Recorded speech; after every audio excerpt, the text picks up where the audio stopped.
So going in, we thought UFC Austin might be the best fight night card of the year. I think it might have been. And I think it lived up to the hype. That was a pretty crazy fight card that we just witnessed. Both the prelims, which there were people on Twitter literally saying, was this the best prelim card? Dude, I was sitting in my office at work watching the prelims, and I was hyped. And then the main card, which we're going to cover, lived up to the hype. Every fight was exciting, especially the three or four big fights that we had. They lived up to the hype. Exciting things happened. And we're going to start with the main event. Beniel Dariush, Arman Tsarukyan. And this one, we came in saying, can Tsarukyan step up his game against a legitimate contender, number 5 guy, Beniel Dariush? Not only did he step up his game, he knocked him out cold in the first round. Yeah, it was 1 minute and 4 seconds in the very first round. A little bit of back and forth. I think there was less than 40 strikes total thrown, but like 10 landed. Arman Tsarukyan showed his power, showed his strength, showed exactly what he was planning on coming to do to the lightweight division. And I think that's exactly what we get to see here from now on, is a young guy in the top 5. He deserves that place.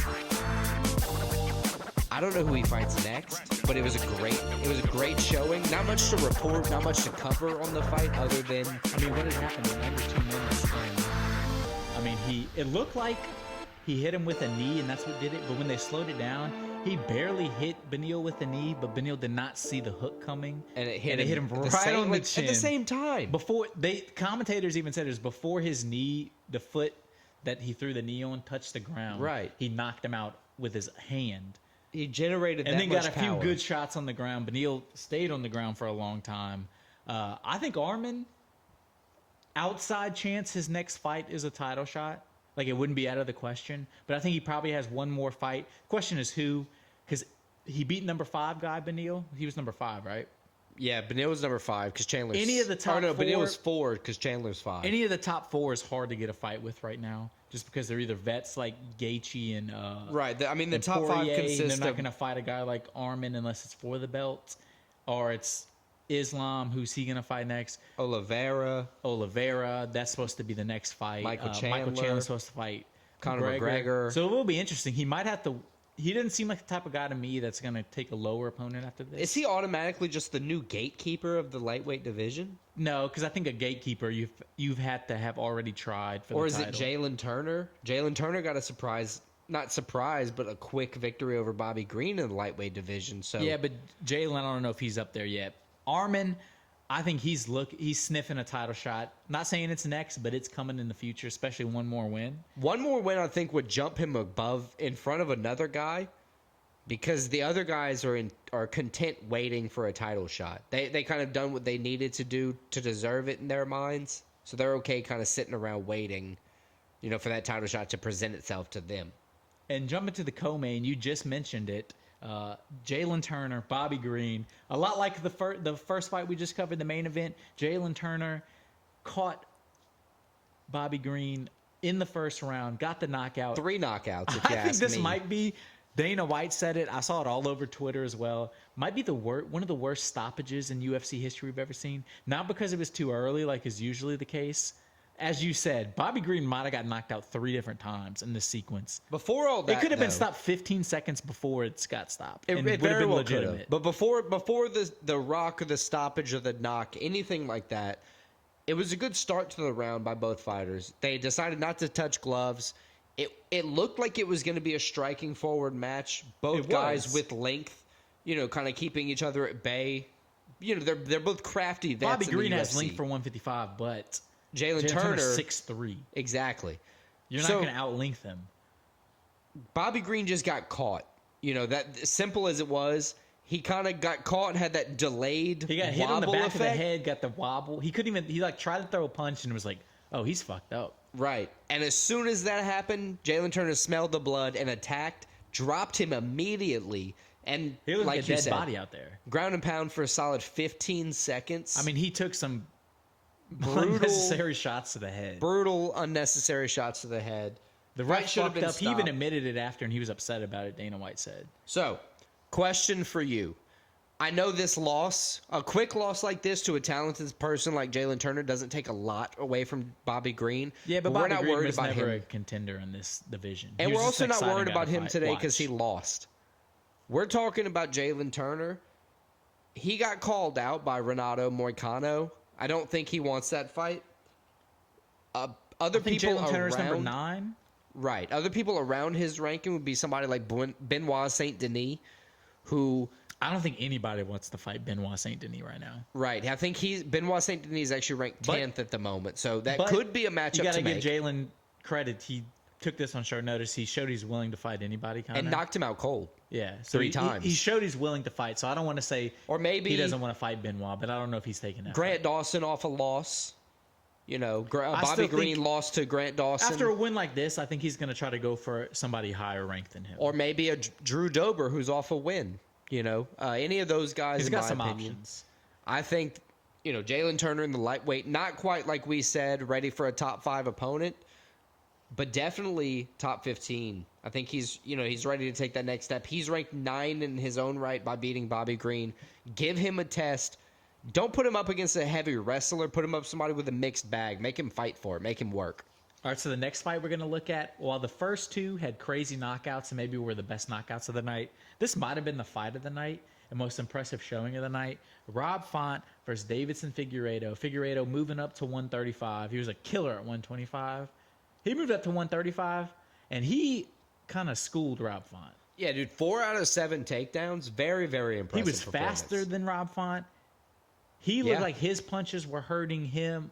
Were hurting Rob Font more than Rob Font's punches were hurting him. It was a unanimous decision win for Figueiredo. He won all 3 rounds, I think. I think even the judges had it that way. Yeah, that's what I saw. 29-27 or 29-28 unanimous for Figueiredo on all 3 scorecards. I didn't know what to expect coming into the fight. Just, moving up in a weight class, you don't know if the power is going to translate. That was the question. And he proved he's right up there with because Rob Font's a good fighter. I think he was number 7 in the bantamweight division especially. Rob Font held his own. He's fought, contended top 10. I think he was ranked 11th at the moment. But that's tough. He's now 1-4 in his last 5. All 4 of his losses are against killers. But it doesn't take away the truth. It's 1-4 in your last 5. But I think Figueiredo is automatically moves up to a contender in this division.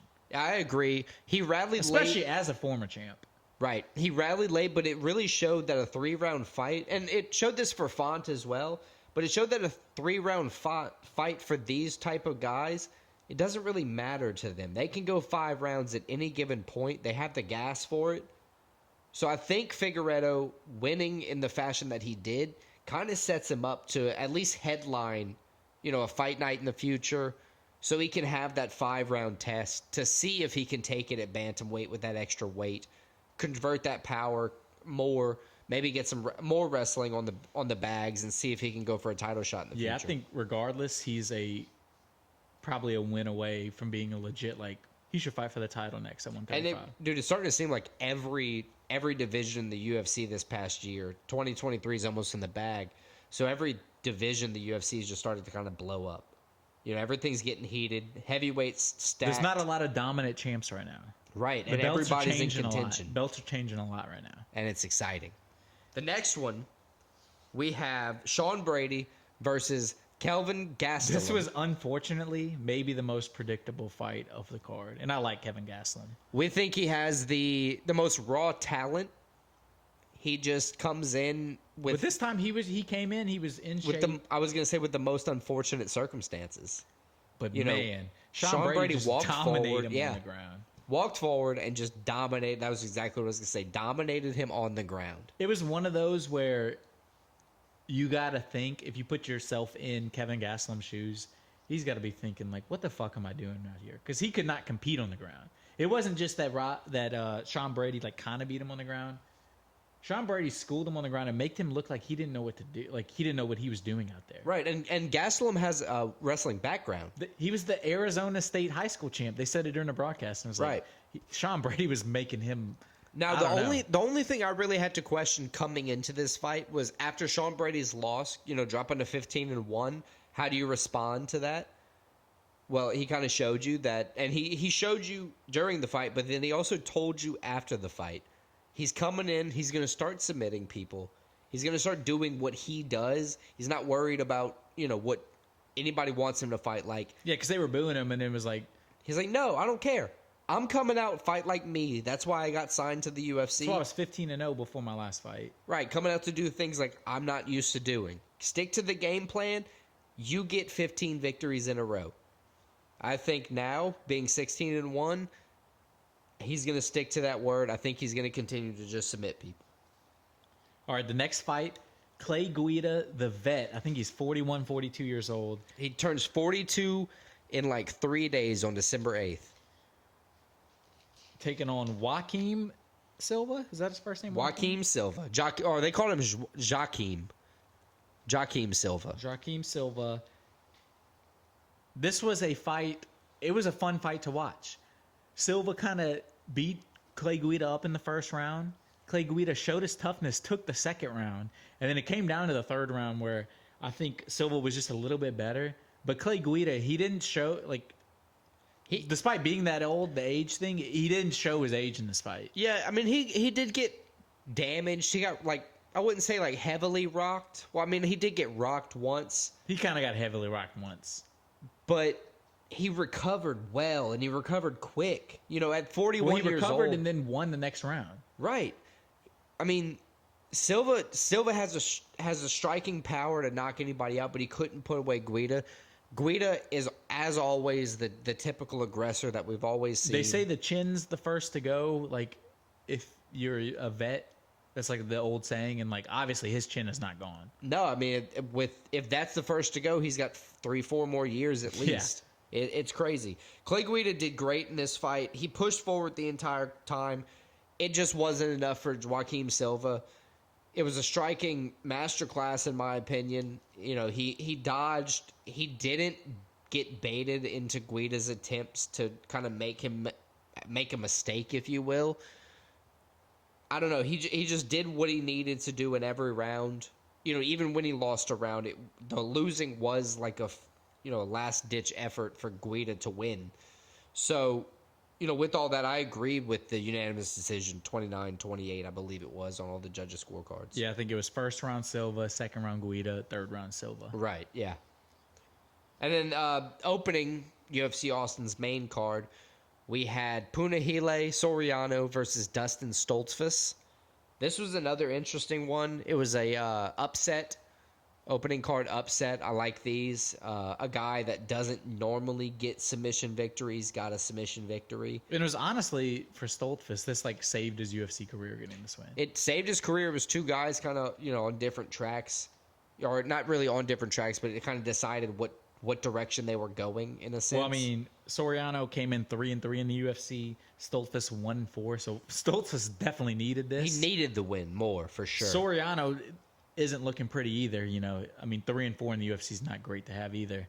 But it was kind of two guys, who wants to stick around? Who's who's got the more determination to stay in the UFC? To turn their career around. Stoltzfus showed his resilience in the fight. I'd say it's a good striking matchup in the first round.